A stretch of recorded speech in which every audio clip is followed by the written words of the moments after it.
তুমি আমার হাতে ওই এটো কাপটা কেন দিয়েছিলে? আমি কোনো কাপ টাপ মাজতে পারবো না, আমি এই বাড়ির চাকর নাকি? তোমার সাহস তো কম না, তুমি এইভাবে কাপটা ভেঙে দিলে। বেশ করেছে, ভেঙেছে, কি করবে তুমি? আর তোমার তো দেখছি ভীষণ আস্পর্ধা হয়ে গেছে, তুমি আমার গায়ে হাত দিয়ে কথা বলছো।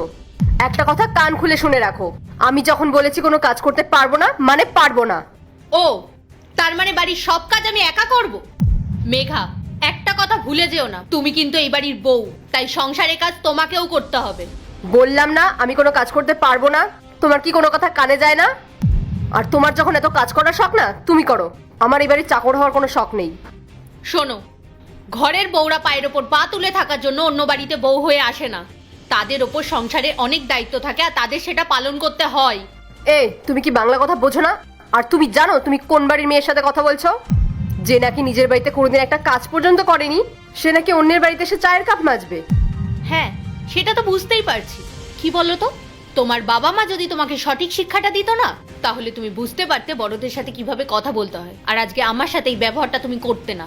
তোমার মতলবটা না এবার আমি খুব ভালোভাবেই বুঝতে পারছি। আমাকে দিয়ে বাড়ির সব কাজ করে নিয়ে নিজের পায়ের উপর পা তুলে শুধু হুকুম করা, এটা আমি কোনোদিনও হতে দেব না। এসব তুমি কি বলছো মেঘা? তোমার মাথা ঠিক আছে? তখন থেকে মুখে যা আসছে তুমি তাই বলে যাচ্ছ। কি হচ্ছেটা কি? তখন থেকে আমি দেখে আছি তোমরা দুজন মিলে ঝগড়া করেই যাচ্ছ।